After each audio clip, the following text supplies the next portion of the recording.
চারটি জিনিস বাড়িতে থাকলে পাবেন না অন্নপূর্ণা ভান্ডার থেকে টাকা। যদি আপনি অন্নপূর্ণা ভান্ডার থেকে 3000 টাকা পেতে হয়ে থাকেন তাহলে কোন চারটি জিনিস আপনার বাড়িতে থাকলে পাবেন না অন্নপূর্ণা ভান্ডারের টাকা? এছাড়াও আর কোন কোন জিনিসের জন্য অন্নপূর্ণা ভান্ডার থেকে টাকা পাবেন না, এটা নিয়ে থাকবে বিস্তারিত আলোচনা। যদি আপনি অন্নপূর্ণা ভান্ডার থেকে টাকা পেতে ইচ্ছুক হয়ে থাকেন তাহলে আজকের ভিডিওটিকে মোটেও স্কিপ না করে শেষ পর্যন্ত দেখবেন। আলোচনা শুরু করার পূর্বে আপনাদের কাছে একটা রিকোয়েস্ট, ভিডিওটিকে অবশ্যই একটি লাইক করে জনস্বার্থে প্রচুর শেয়ার করবেন, কারণ আপনার একটা শেয়ার দ্বারা অন্য জানতে অনেকটাই সুবিধা হবে। চলুন দেখে নেওয়া যাক বিস্তারিত। তো ফ্রেন্ডস, ইতিমধ্যে অন্নপূর্ণা ভান্ডারের 13 পাতার ফর্ম একটি প্রকাশিত হয়েছে, যে ফর্মটির জন্য দৌড়দৌড়ি শুরু করে দিয়েছে বাড়ির মহিলারা। আবার যে ফর্মেতে একাধিক তথ্য বা ইনফরমেশন দিতে বলা হয়েছে, পারিবারিক থেকে শুরু করে জায়গা জমি, যেখানে অনেকেই অতিষ্ঠ হয়ে পড়ছে। যে তারা বলছে যে লক্ষ্মীর ভান্ডার তো এমন ছিল না, বা সরকার তো এমনও ঘোষণা করেছিল না যে ভান্ডার পেতে গেলে ফর্ম ফিল আপ করতে হবে বা বাড়ির ঠিকুজি গোষ্ঠী দিতে হবে। কারণ নির্বাচনের আগে নির্বাচনী প্রতিশ্রুতিতে জানানো হয়েছিল যে যদি মে মাসে সরকার গঠন হয় তাহলে জুন মাস থেকে টাকা পাবে, বা এপ্রিলে সরকার হলে তাহলে মে মাস থেকে টাকা পাবে। কিন্তু সরকার গঠন হয়ে যাবার পর প্রথমে বলা হলো ডিবিডি লিঙ্ক করতে হবে, সবাই দৌড়দৌড়ি করে ডিবিডি লিঙ্ক করলো। তারপরে বলা হলো যে অনলাইন ভেরিফিকেশন হবে, তারপরে বলা হলো যে অনলাইন ভেরিফিকেশনের দরকার নেই, সেটা স্বয়ংক্রিয়ভাবে সরকারের তরফ থেকে করে নেবে। সত্ত্বেও বলেছিল যে 1 জুন থেকে টাকা দেওয়া হবে। এখন ফর্ম ফিল আপের জন্য দৌড়দৌড়ি ফেলে দিয়েছে রাজ্যের মহিলারা, কারণ 1500 টাকার পরিবর্তে 3000 টাকা মানে অনেকটাই অ্যামাউন্ট। কারণ এই লক্ষ্মীর ভান্ডার যারা পেত, এমন অনেক পরিবার রয়েছে এই লক্ষ্মীর ভান্ডারের টাকা দিয়ে ঔষধ বা সংসার চালাতে অনেকটাই সুবিধা হতো।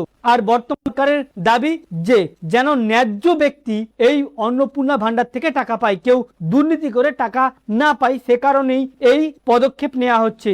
যেখানে ফর্মেতে কটি বাড়ি রয়েছে, পাকা বাড়ি না কাঁচা বাড়ি, বিভিন্ন ভাবে উল্লেখ রয়েছে। তবে অনেকেই ভাবছে যে পারিবারিক তথ্য নেওয়া হচ্ছে এই পরিবারের মধ্যে কোনো মহিলার ভাই কোটিপতি হয়ে থাকে অথবা তারা যদি খুব ধনী হয়ে থাকে তাহলে কি এই মেয়েটা পাবে না? না, এমন বিষয় নয়, এই মেয়েটাও টাকা পাবে। শুধুমাত্র তথ্য সংগ্রহের জন্য এই ইনফরমেশনগুলি নেওয়া হচ্ছে। তবে যে মহিলার নামে জিএসটি থাকবে বা কোটি কোটি টাকা বা লাখ লাখ টাকা লেনদেন থাকবে, সম্ভবত এই সকল মেয়েদের লক্ষ্মীর ভান্ডারে টাকা দেবে না। তবে 100% নিশ্চিত, যদি কোনো মহিলা সরকারি চাকরি করে, হতে পারে রাজ্য সরকার বা কেন্দ্র সরকার, তাহলে কিন্তু ওই মহিলাও অন্নপূর্ণা ভান্ডার থেকে টাকা পাবে না।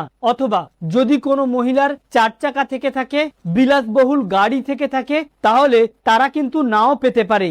অপরদিকে প্যান কার্ড যে নেওয়া হবে, এই প্যান কার্ডের মাধ্যমে টোটাল ব্যাংকিং ট্রানজেকশন সরকার তরফ থেকে দেখে নেওয়া হবে আসলে প্রকৃতপক্ষে কে পাওয়ার যোগ্য।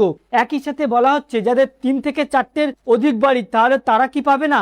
এ বিষয়ে এখনো পর্যন্ত কোনো নির্দেশিকা আসেনি যে 3টে বা 4টে বাড়ি থাকলে মেয়েরা পাবে না, সম্পূর্ণ গুজব কথা। অপরদিকে যাদের নামে প্রচুর সম্পত্তি রেজিস্ট্রি করা রয়েছে, যদি এমন কোনো মহিলা থেকে থাকে তাহলে কিন্তু তারা নাও পেতে পারে। এক কথাই বলা যেতে পারে যারা বিলাসবহুল জীবন যাত্রা করেন অথবা প্রচুর ধনসম্পদের মালিক, এমন মহিলারা কিন্তু কোন রকম সরকারি প্রকল্পের সুবিধা পাবে না, এমনটাই দাবি করা হচ্ছে বিশেষজ্ঞদের। তবে সরকারিভাবে এখনো সঠিক নির্দেশিকা আসেনি কোন কোন কারণে বা কোন কোন জিনিসগুলো থাকলে পাবে না। তবে বেশ কিছু বিষয়গুলি চিহ্নিতকরণ করা হচ্ছে, এই ক্যাটাগরি থাকলে হয়তো মেয়েরা অন্নপূর্ণা ভান্ডার থেকে টাকা পাবে না। তো ফ্রেন্ডস, এই ছিল মূলত অন্নপূর্ণা ভান্ডার নিয়ে বিশেষ একটি আপডেট। অন্নপূর্ণা ভান্ডার যাতে সত্যি অর্থে গরিব মানুষরা পায়, সেজন্য এই পদক্ষেপ। আমাদের উদ্দেশ্য ছিল এই আপডেটটি আপনাদের সামনে উপস্থাপন করা, যাতে আপনাদের জানতে সুবিধা হয়ে থাকে। ভালো লাগলে ভিডিওটিকে অবশ্যই একটি লাইক করে শেয়ার করবেন। Thank you friends, thank you for watching.